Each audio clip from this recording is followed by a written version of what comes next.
All right, we're recording. So this is our first episode, our first session with Roaming Free Inside the Cage, a Taoist approach to the Enneagram and spiritual transformation by William Schafer.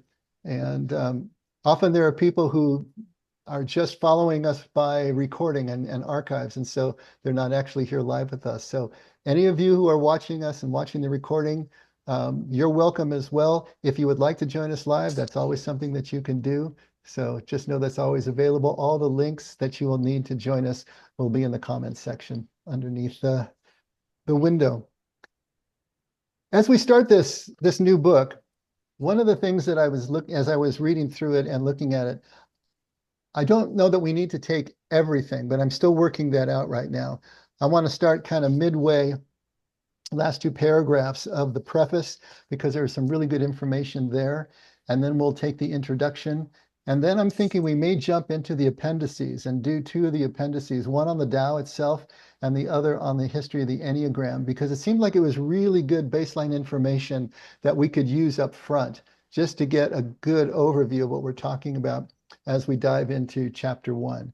But depending on how our conversations go, and as I get to know you better, especially those of you who are starting newly with us, that may change the order in which we do things. As far as how we go about our sessions, typically in our book studies, is we read through everything together. I read and everybody follows along. We're going to take a chunk, read through it, and then we'll ask if there's any initial reactions or things that stood out. And then we'll go back and then go through it again and pick it apart and spend some time digging in. Anytime that it occurs to you, feel free to interrupt, put up your hand, ask a question. We want this to be really interactive and as much conversation. Usually in our book studies, we spend as much time in discussions surrounding the material as we do talking directly about the text itself. And that's really where the richness comes in. That's where we really get to see a lot of the other perspectives that are happening, but also things come out as people ask questions and other aspects of the material starts to come out. So encouraging you to feel free to be an interrupter, a disruptor. You can do that. And so we can talk about the material.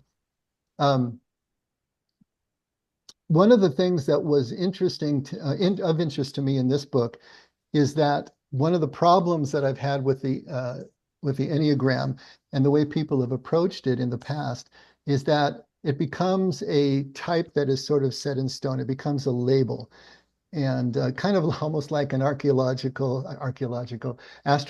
sign. What's your sign? What's your type? As if that type is set in stone and as if that type is something that labels you. And is almost an excuse to sit within what William Schafer is going to call our cage and not have any impetus to move beyond it. That is not the way that we want to look at the Enneagram. What I like about what he's doing here, by taking the Tao and the principles of the Tao and marrying it with the Enneagram as a spiritual tool, it's a way for us to be able to find out about ourselves as we are now, but as a tool for moving forward. That's of great interest to me.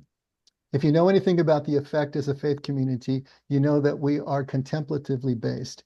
And so we are always looking at the ability to have that kind of contemplative experience, that mystical experience where it is just coming back to absolute presence and connection, not a cognitive look at either doctrine or philosophy or theology, but an actual experience that we can have that changes everything. And this approach is going to be very similar to that. And so this is the way that we're going to be moving forward. Wanted to start, let's start on page, actually it's going to be 20, but it's Roman numerals, page XX. And this is in the preface. And even though I'm skipping a couple of pages of the preface, I mean, absolutely feel free to go back and read them. What I'm skipping is more of his personal story of how he came to write this book. And I wanted to get to the part that is more universal. So before I start and dive into the reading, Any questions that you have right now? Any clarifications that I can give?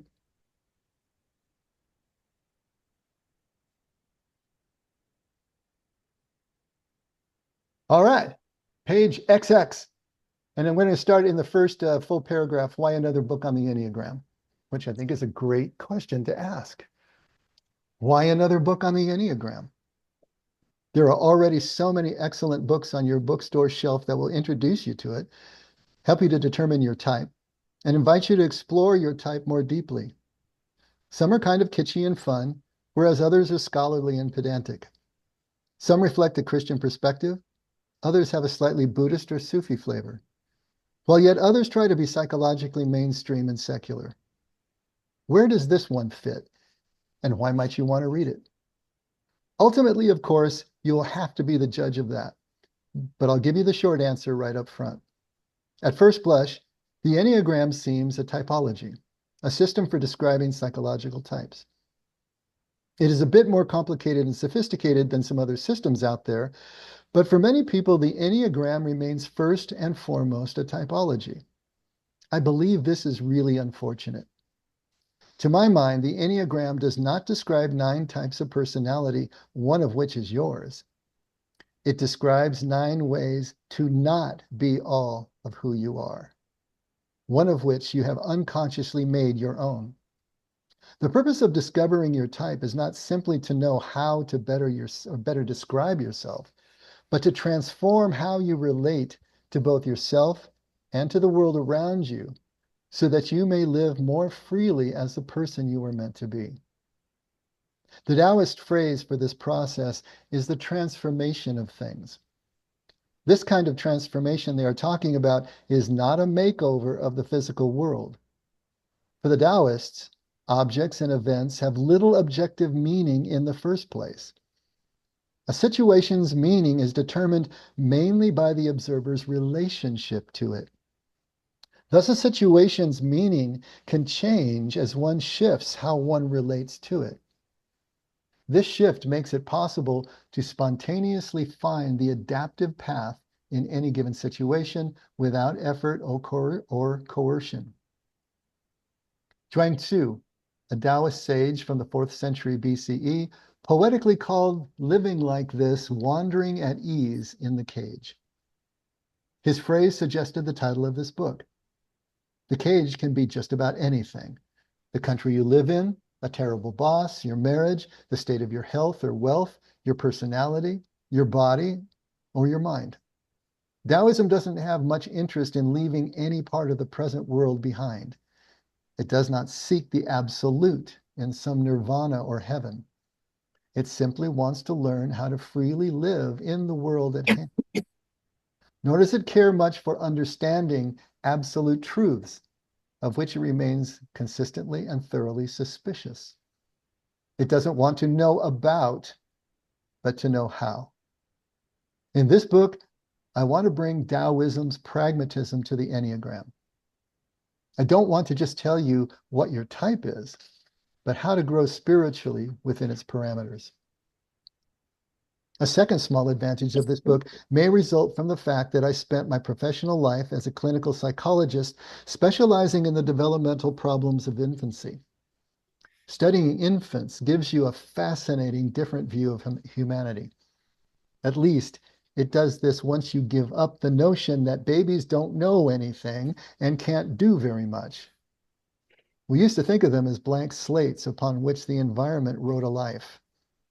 The past 50 years of research has shown us that they are from the start far more active, aware, and human than we suspected. And how does this help us use the Enneagram more effectively for our own development?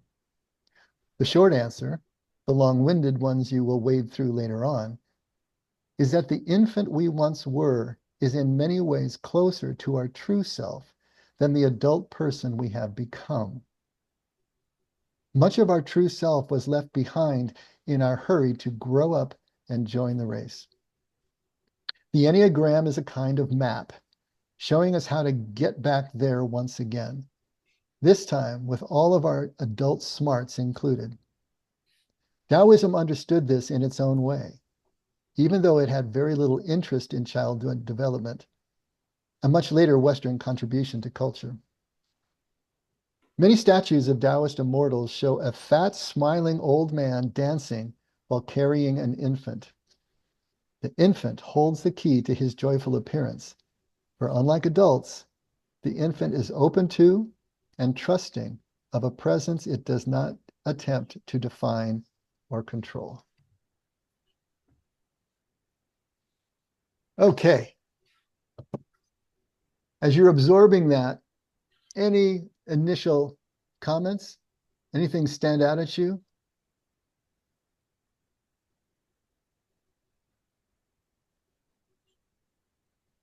Personally, I really love that he's looking for more than just the typology or just being cocktail language at a party and, kind of fun and frivolous because of our goals at the effect and spiritual transformation. And I liked how you said marrying Jesus's teachings with Taoism and having them fairly close in ideologies. And how he explains how he spent so much of his professional life studying infants, 40 years working with babies and children 0 to 8.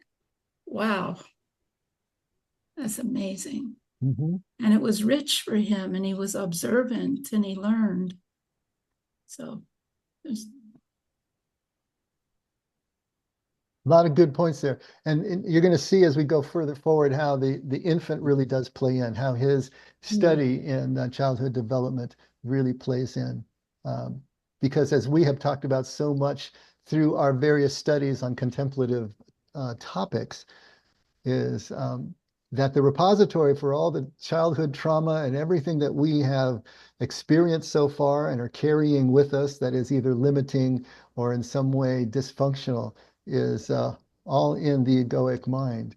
And so to be able to step aside from that, to be able to move through that, all that unconscious material largely is the key to the spiritual transformation that we're looking for. And so how this is all going to work together is going to be fascinating to see as we go forward. I like it where he says, to my mind, the Enneagram does not describe 9 types of personality, one of which is yours. It describes 9 ways to not be all who you are, one of which you have unconsciously made your own.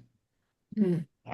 I kind of, when I read that, and I read it yesterday, that was an eye-opening let's just say eye-opening phrase. Mm-hmm. That was one of my underlined lines as well, Doug. That's a great line and really important point. So yeah, I agree too, because like you said too, we don't want it to be like the astrology. Oh, I'm a Scorpion. That way I'm like this. Because when I first heard of this, I thought it was like a parlor game type of thing. And I have children, and I know one child was invaluable, the other child is a reader. I did not label them as this is the poet and this is the athlete, because that limits them. Second, because I was looking at the reference and bibliography. So Helen Palmer published a book in 1991, Enneagram. What was before this? Is this her theoretical framework, or was the concept been there around? She just consolidated it into a book? Because that was the earliest reference I see, 1991. Or is this something she pulled from, because it says the perspective of Sufi and Buddhist and Christian? Did she consolidate this into that book and call it the Enneagram, or did she invent the theory? No, I think I don't remember how much detail he gets into in the history of the Enneagram, but it goes all the way back to the Desert Fathers, basically. And there are versions of this that go back to, like pre-Christ. Yeah, and William, we are going to be getting into some of that in that appendix that I was telling you about on the history of the Enneagram. He does go through all of that early history, which, I don't know how many of you are history buffs, but it really does set the stage for what it is that we're looking at. So I think it might be a good thing for us to go through. We may not spend a lot of time on it, but at least it's there. We will have read through it, and you know where to go back if you want to review some of that. But yes, we will be going through a lot of that.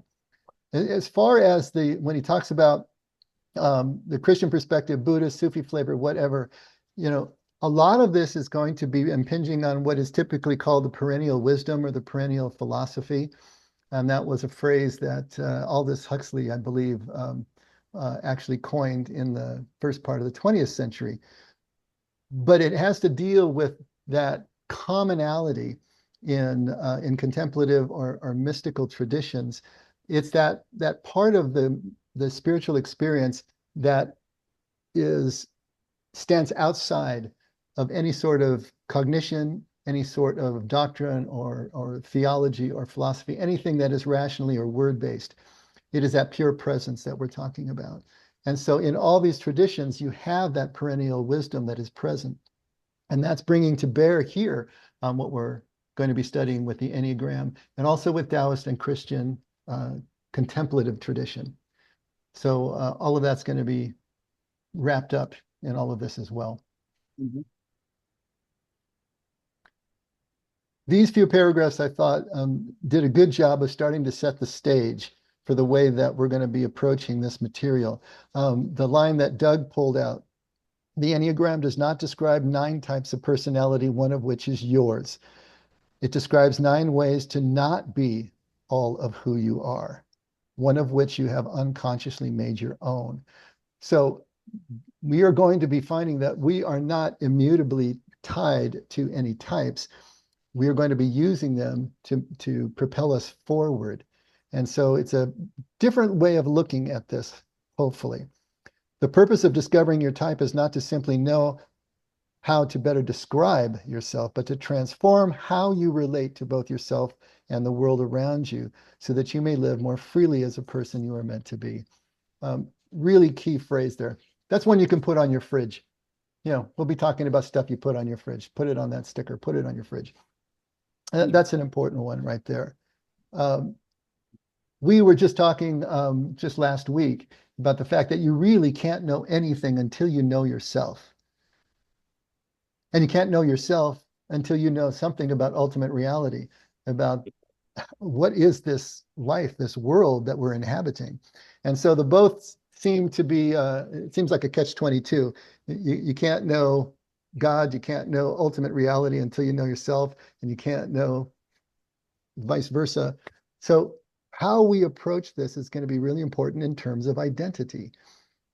And the Enneagram is a first pass on helping us to understand how our identity works, at least from the egoic perspective. He's going to tell us later that the Enneagram basically is a map of the ego. It's a map of our egoic consciousness. He's going to make a distinction between the me and the I, that the me describes this egoic consciousness of which the Enneagram can map. But the I is that part of ourselves that steps out of that and still has pure awareness, pure presence. And that can't be described in words, can't be described in rational terms. So all of these are going to be coming clearer as we move forward. If you have a contemplative background, then a lot of these terms are going to be already familiar to you. And even if you have a psychological background or you have gone through therapy, a lot of these terms will also be familiar to you. And so hopefully this is going to be something that can build on some of the experiences that you've already had to date. So now in the next paragraph, he goes through the Taoist phrase for this process is the transformation of things. Now, the kind of transformation that the Taoists are talking about is not a makeover of the physical world. Oh. For the Taoists, objects and events have little objective meaning in the first place. A situation's meaning is determined mainly by the observer's relationship to it. Thus, a situation's meaning can change as one shifts how one relates to it. If any of you are familiar with quantum mechanics, I mean, this is what we're talking about. The observer changes the experiment just simply by observing it. And we cannot separate the observer from what is being observed. They are inextricably linked and they affect each other. And this is happening also on the psychological level and at the spiritual level. But what he's also talking about here is that this transformation of things, this shift in perspective is not about changing our circumstances. It's not primarily about changing the physical world, as he said. It's about changing our ability, and this is what roaming free inside the cage is all about. It's about changing our perspective within the circumstances that we have, changing our ability to still be able to function within the circumstances that we have. Paul has said that he's learned to be content in all his circumstances in Philippians 4. So we have that same concept there. It's not about changing the circumstances in order for us to feel that our life is what? Fulfilled, complete, happy, advantageous. It's about us changing within the circumstances that we find. This is going to be the same thing as Jesus saying that the kingdom is within. This kingdom, and if you understand kingdom from a first century Hebrew or Aramaic point of view, from the way Jesus was trying to posit it, it has nothing to do with heaven of the next life. He says you're not going to find it out there or here by observation. Look, here it is, there it is. The kingdom is within. And the word he used there actually means within, in the midst of, and all around at the same time. It's one of those general purpose prepositions. But what he's trying to point out is that it's not out there. It's not about changing physical circumstances. It's not about trying to objectify something. It's all going to be right here and right now. And the kingdom to Jesus is the quality of life that we can actually experience and enjoy and live like the child who was always the emblem of kingdom for Jesus when we are in this state of presence. When we're not trying to change circumstances, but we are able to be content within the circumstances we find. And so transformation for Jesus and transformation from the Taoists always works from the inside out, never the outside in. It's not about changing outside circumstances or experiences in order to change yourself. It works the other way around. So this is an important distinction to make. The kind of transformation they're talking about is not a makeover of the physical world. For the Taoists, objects and events have little objective meaning in the first place. A situation's meaning is determined mainly by the observer's relationship to it. And we know this. Two people can have the same experience, witness the same thing, and have completely different subjective experiences or reactions to it. We know this. Eyewitnesses to something often have completely different stories because they're all seeing it from that different perspective. And so it's our relationship to it. And especially if we're bringing in baggage from the past, then that colors everything. If we're being triggered emotionally by what we see, all of that is changing our relationship to him. So the situation's meaning can change as one shifts how one relates to it. This shift makes it possible to spontaneously find the adaptive path in any given situation without effort or coercion. So the adaptive path, that's our ability to react to changes, adjust to those changes, to strategize decision-making and the way that we make decisions. In other words, to be self-aware enough as we move through various circumstances to be able to see what the situation requires and to move to that. He says this shift makes it possible to do all this. What shift is he talking about? Well, shifting from outward focus to an inward focus. It could be shifting from a victim mentality to the mentality of a student. A victim sees themselves as victims of circumstances. Everything is being done to them, and they basically have no choice in the matter. But a student is going to look at the same circumstance and say, what does this have to teach me? How can I learn from this? Making that kind of shift. And all this has to do with non-attachment. Can we approach a situation not primarily seeing them through our preferences and through our aversions, but just being present to what is actually happening at the moment?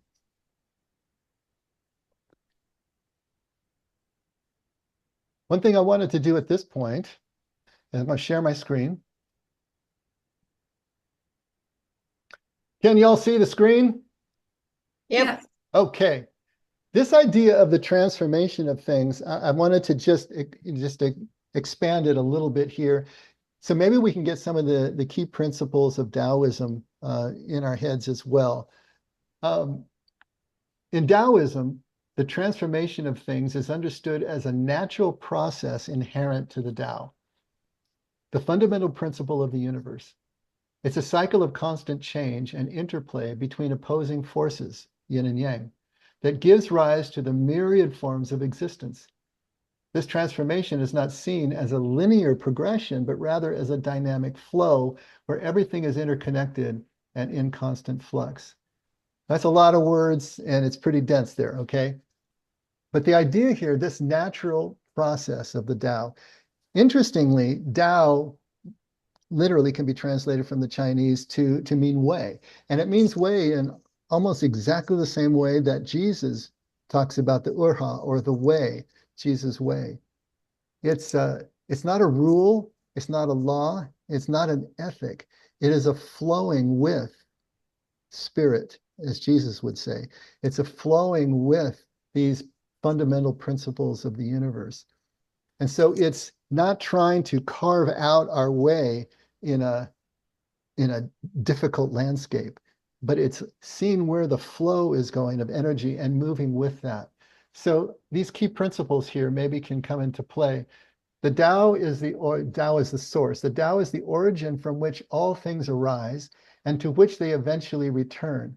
If it's often described as a source of both unity and multiplicity. From the Christian tradition in John 1, in the beginning was the Word, and the Word was with God, and the Word was God. That word is logos in Greek. It's being used here in almost exactly the same way that Tao is being used, as the origin from which all things arise. It's the underlying reason or principles of creation in the universe, and to which everything is going to return. It's often described as a source of both unity and multiplicity. So from a unitive to all of the individual form and function that we see, it's all arising from this Tao. From 1 to 10,000, in the Tao Te Ching, it states that the Tao produces 1, 1 produces 2, 2 produces 3, and 3 produces 10,000 things or all things. This suggests a progression from the undifferentiated to the diverse and the complex. Richard Rohr hit on this in just the last book we were reading, Just This, where he talked about we move from the concrete to the universal. Same kind of idea here, from the unitive, and then from that downstream flows all the complexity. But you can reverse that flow and you can come back to the one principle. There's always oneness at the source of everything.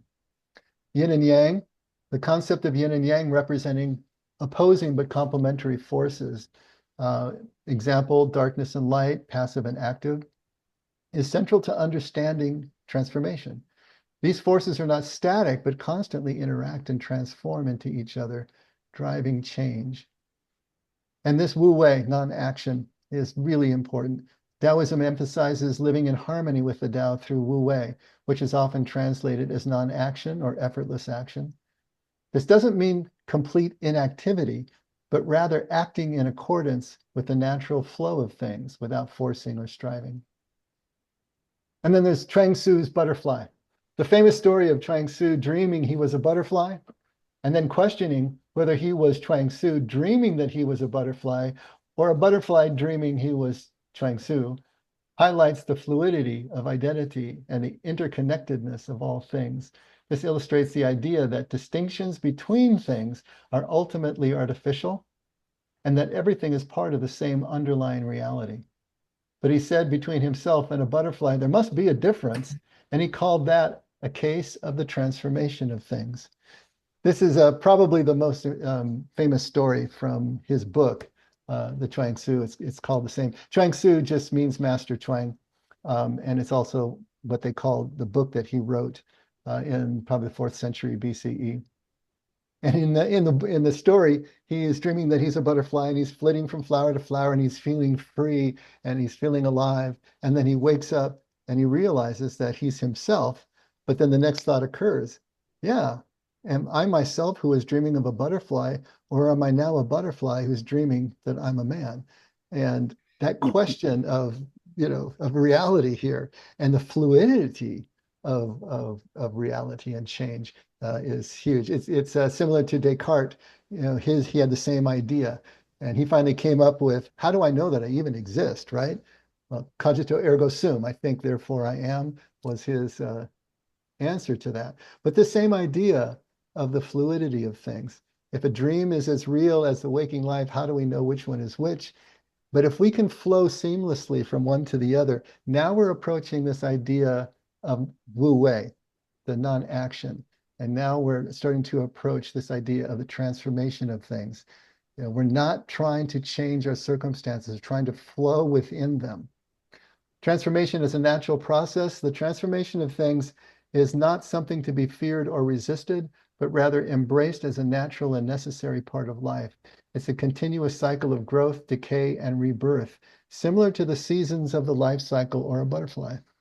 The Taoist understanding of the transformation of things invites us to recognize and embrace the fluidity of existence, find peace and wisdom in the cycles of change, and see beyond the surface distinctions of the world. It's about accepting that everything is a part of dynamic and interconnected process, continuously evolving and renewing itself through the Tao. This is so spot on to contemplative thought in the Christian tradition. The idea is that we live in a world of all sorts of complexity and diversity and individual form and function. But through contemplation, by stepping aside from the egoic consciousness, we can see that everything is one. The Jews were absolute, that God is one, and God's creation flows from that oneness. To be able to see that oneness while we're living and working through all the complexity is the goal. And that's what kingdom is all about. And it's also what Tao is all about. Okay, I just threw a lot of words at there. Let's stop for a second. Any questions, any thoughts? How is this even hitting with you?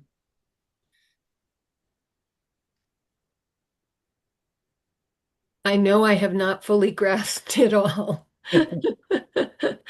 for starters, Mhm.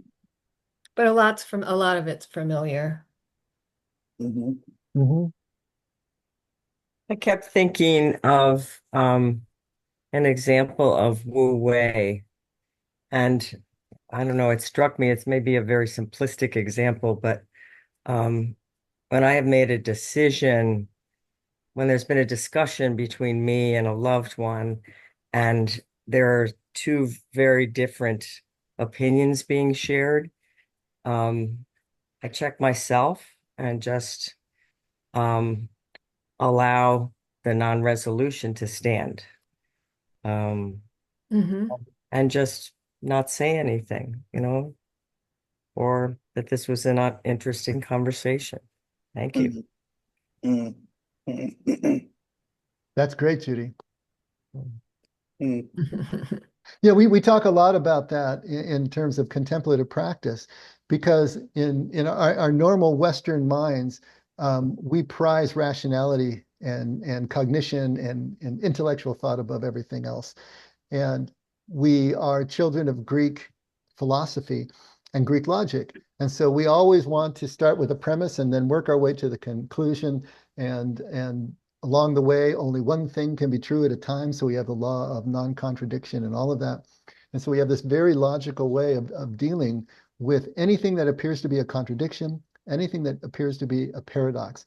The main thing that we want to do as soon as we're presented with a paradox or a contradiction is we want to resolve it, which means we want to judge it. One thing is right and the other thing is wrong, right? We can't allow two things to stand. As opposed to Hebrew thought. Hebrew thought has what scholars have called block logic, where two things that are completely inconsistent with each other logically are just laid side by side with no attempt at all to resolve. And you see this throughout the Bible, which is why the Bible can be so absolutely maddening, because this seems contradictory. It seems that it absolutely is refuting itself. And yet this is Hebrew thought. In one passage in Exodus, Pharaoh hardens his own heart, and in the next verse, God hardens Pharaoh's heart. Well, which is it? For us, it's got to be one or the other. But to the Jewish mind, it's constantly oscillating and flipping. Sometimes it looks like we're doing things, sometimes it looks like God's doing it, but it's all really one thing in a constant motion, but it appears different to us. And so rather than have the knee-jerk reaction of trying to solve or resolve every one of these contradictions or paradoxes that presents, can we flow through them? It's in allowing a paradox to stand, staying in that sort of sacred vibration in the middle and moving through it, that we actually do grow and learn. As soon as we have in our minds resolved something, it's over. The progress is stopped. We're no longer a part of the process anymore. And now we have just grabbed onto a static thought in our minds and we're holding on to that rather than letting the experience continue to bring us through. So what Judy's saying is perfect. Can we do that? Can we leave things unresolved in favor of relationship, over position, and just continue to move through? It's a completely different way of approaching life, and it feels really alien. Yeah.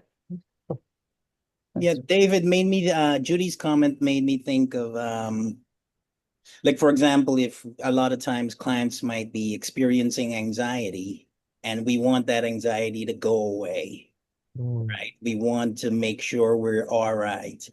And this whole idea of effortless effort, like what would happen if you just sat with the anxiety and just let it be, right? And by just letting it be, we can learn some distress tolerance and some emotional regulation by doing absolutely nothing. In fact, like what you described, Judy, made me think of just like sitting with your upset feelings, whatever that might look like. And instead of treating these feelings like it's some alien intrusion that's happening, treat it like a normal human response and learn how to be with it. And that takes a lot of effort, right? But it's effortless effort. It's just less is more kind of thing. Yeah. Yeah. One of those things we did okay when we were babies. Yeah. Yeah, Bill, absolutely. Kind of reminds I want to add. Oh, yeah, I want to add to the image I was given. This was a few years ago when I was struggling and resisting things. And she said, just imagine yourself as water. You just flow. You just flow down the field, and there's a rock, you flow around it. And then there's a river, you flow with it. And that was helpful imagery, because it was that resistance, like you said to William, the anxiety and the resistance, but you just go with the flow. You have to imagine yourself as water. Love that, Ellen. Yeah, Thank you. that was helpful. It reminds me of the verbal Aikido too. I think that comes from the I Ching. When Judy was talking about it's a strategy of just letting the words come and then dropping them without judging them or fighting them, and just like flowing, just flowing with the water.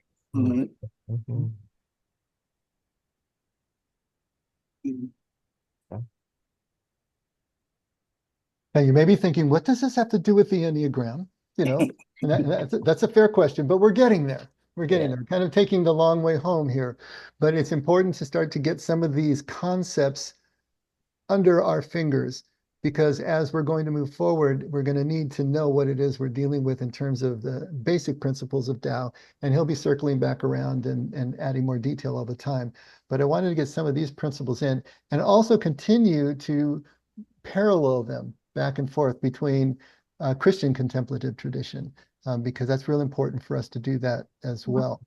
In this last paragraph, he does kind of bring things back home. He says, a second small advantage of this book may result from the fact that I spent my professional life as a clinical psychologist, specializing in the development problems of infancy.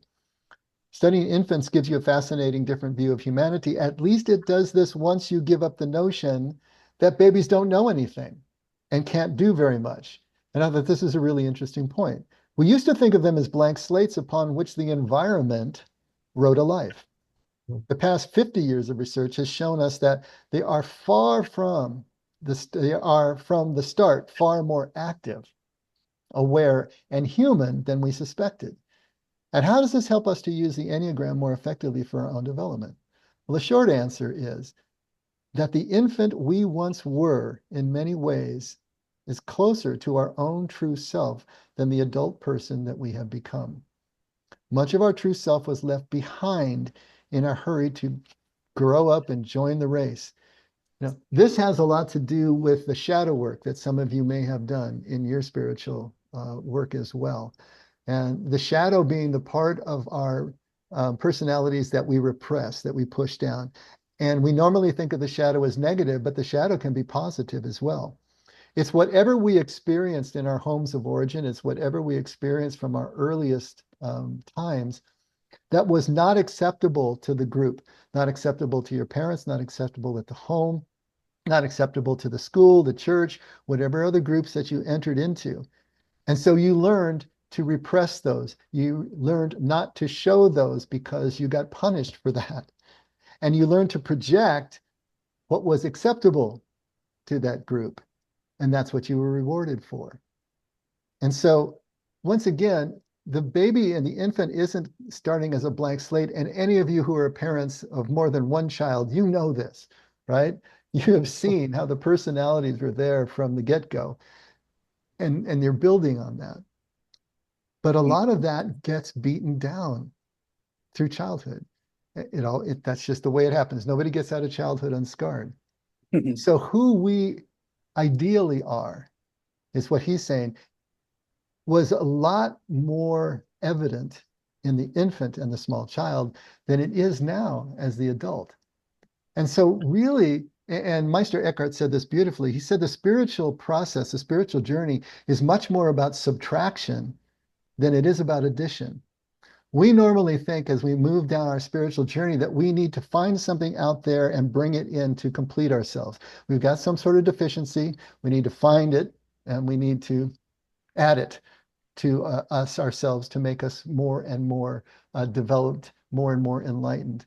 And actually, it's exactly the opposite. What we are doing in our spiritual journey is stripping away everything that has been layered on top of who we more ideally were as infants. It's literally getting back to the garden. You know, Joni Mitchell was right. We got to get our way back to the garden, right? The garden where we didn't even realize we were naked and we walked with God in the cool of the evening. That was the ideal state that we all enjoy as infants of certain ages. But as we grow and as we start to learn what the group around us will and won't accept, we have to change, we have to adapt, we have to repress. And the more traumatic and difficult that upbringing is, the more damage that's being done. And so our spiritual journeys are really about removing all of that, stripping it away, subtracting it, so we can get back to who we were when we started, getting all the way back to the garden. But as he says, now you can do it, bringing your smarts with us. What the child doesn't have is the choice, the volition to be anything other than what the child is.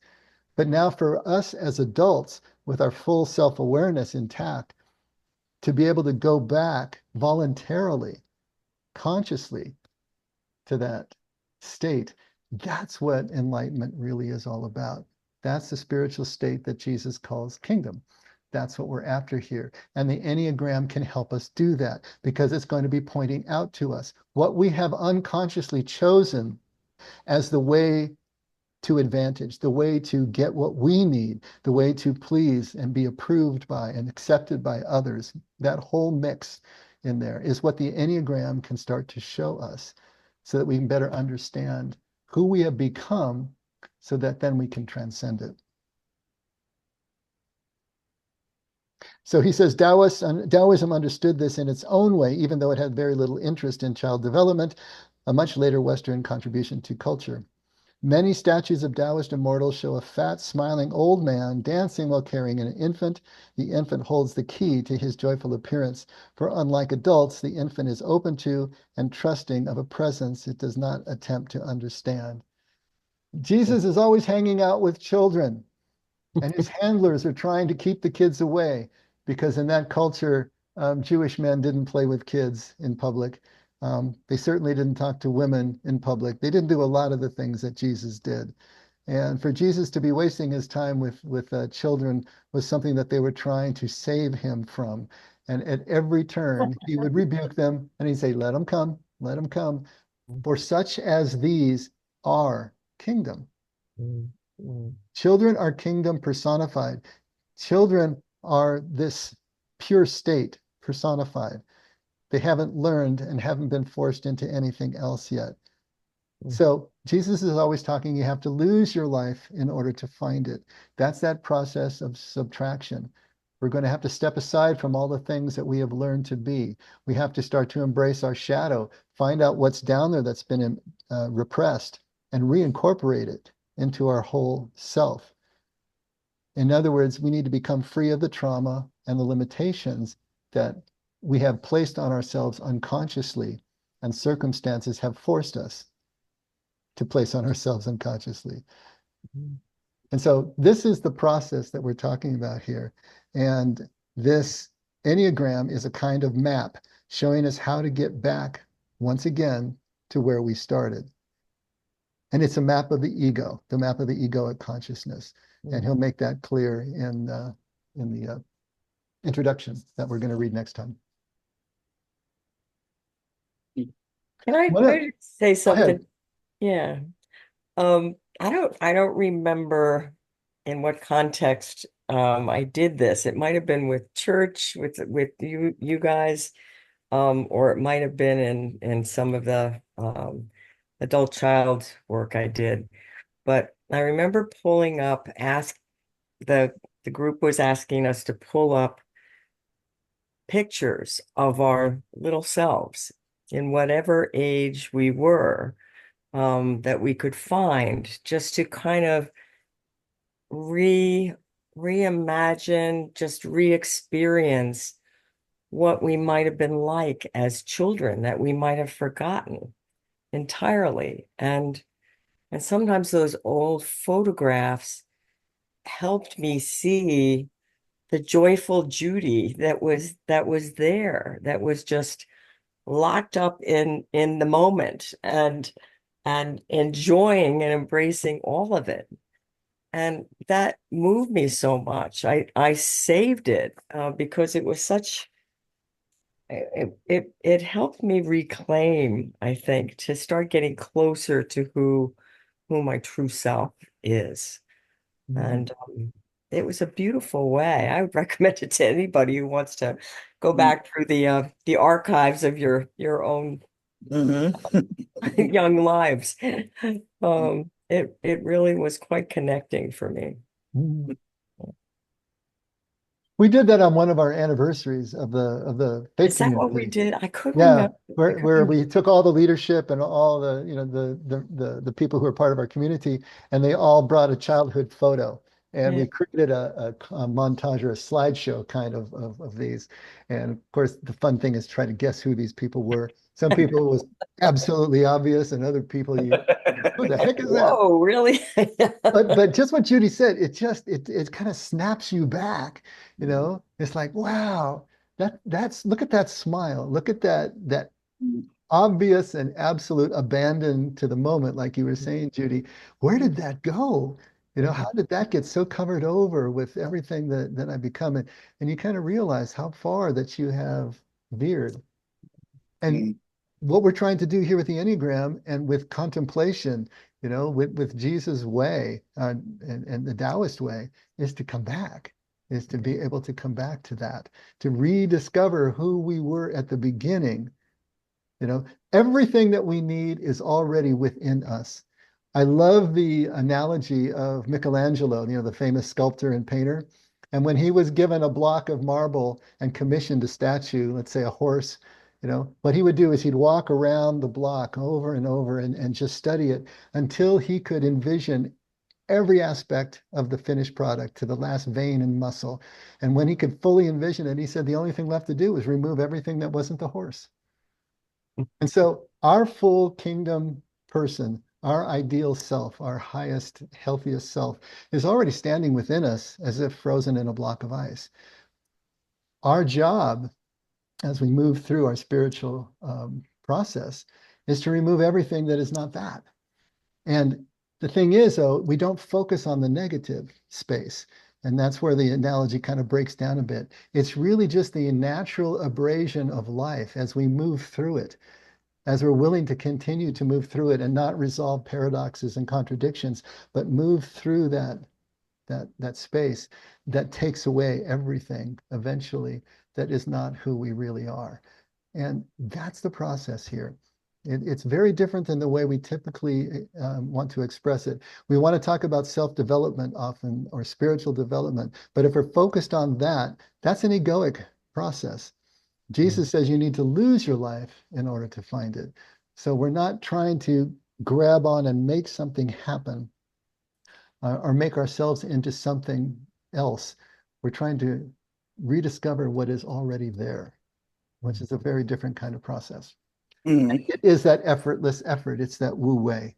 It feels like that when you start to hit that stride. Yeah, one of the lines he has earlier in the foreword here is, we don't seek to get rid of personality, but rather to become open to infusing it with our higher or essential qualities that have always been there. Perfect.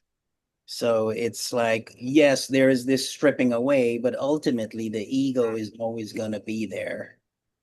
And we just gotta, and that's the cage, we gotta learn how to roam free in, basically. Yeah. So good. Okay, so for those of you who are with us for the first time, obviously we went a little long, but we typically do that. It takes us 10 or 15 minutes to get started, so we usually go to about this time. I hope that's acceptable to you. And if you're on the East Coast, I'm very sorry because I know it's getting late, but it's just kind of the nature of the beast. Going forward here, obviously feel free to read ahead, and we're just going to continue on into the introduction for next week. But again, don't feel like you have to. If you can, great. If you do read through and you come across, mark up your book and mark passages that stuck out to you or maybe cause questions, and then bring them in here and ask the questions, because everyone's going to benefit from any question that we discuss. And it just, again, makes things so much more rich and understandable. So feel free to do that as well. All right. Any last burning desire comments that you just won't sleep well if you don't say right now? What's the test in the book that Scott didn't do? I'm not getting the book till tomorrow, so it'll be here tomorrow. Okay. Well, you'll be doing fine, George. I know, but what is it that I need the test that you were talking about? Oh, that's not in the book. That's in the email that was sent to you before. When was the email? It was a link to a site. Yeah. When was that sent? Do you remember? 2 weeks ago. And I sent it again 2 days ago. So okay, I'll go look at my emails. If you don't see it, just text me in. Okay, all right. And then that has nothing to do with the book, though, right? Well, it has to do with the Enneagram, which has to do with the book. So okay, so I'll probably be about a 25. What? You guys, I'm a 3, I'm a 4, I'm a 9. I'll probably be a 25. Off the charts, George. You'll be off the charts for sure. Totally unique. Totally unique. Anyway, all right. Well, I'll do that test, Dave. And then. All right. Dave, well, thanks everybody for being here. Dave. Hopefully this seemed like a really good start to the book. I hope you felt that way. And we'll see you again next week. And before we go, Scotty, would you close us in prayer? Father God, we're grateful to be here with you and each other and spending time and exploring what there is to explore out there and learning from our experiences and sharing with each other. We just ask you to keep us on the straight and narrow, Lord, and show us your way. That's the ultimate way we want to be headed. So thank you that we have all this to experiment with and grow and expand and just look forward to as we learn more and more things and continue on our journey. We love you, Lord Jesus. It's in your holy and precious name that we pray and we give our thanks and we say our amens. Amen. Dave, will you still send us that piece that you showed online? The definitions of Wu Wei and all of those. Oh, absolutely. Yeah. So look tomorrow for an email that'll come to your inbox. the one that you sent to me. And it's going to have the link to this recording. It's going to have the summary that AI will produce, and I'll also attach this piece that I screen shared to me. So you'll have everything that we talked about. And like I said, we always start each session with any old business, any questions that you have from the previous week. So if you have anything that seemed undeveloped, or you had a question you didn't get to ask, write it down, remember it, and we'll start with that as well. I have We a want this to be as question. interactive and conducive to what you need as possible. I'm sorry, what was Lori? that? I love Lori that I has a raised my question. hand and it made it show up there. That's so cool. So that's so weird. Do we have like a signed reading, or did I miss that? Well, we're going to continue on in the introduction. So, So okay. we just went through a bit of the preface, and now So we're we'll going to just take the introduction. keep So going. if you Okay. read the introduction, it's not very long. You know, we're not going to get through the whole introduction probably next week. We might get through Okay. 2 or 3 pages at the most. So yeah, read the introduction if you want to read ahead. Read as much as you want to, but we'll do the introduction next week. Sounds good. Cool. All right. Okay, everybody. Good night. Guys. Good night, All right. everybody. Bye, See you everybody. Sunday. Hey, Bye. Bye. See you Sunday. George, don't go away yet. Bye, Sarah. Good Hey, night. George left. Diana. Good night, everyone. Good night.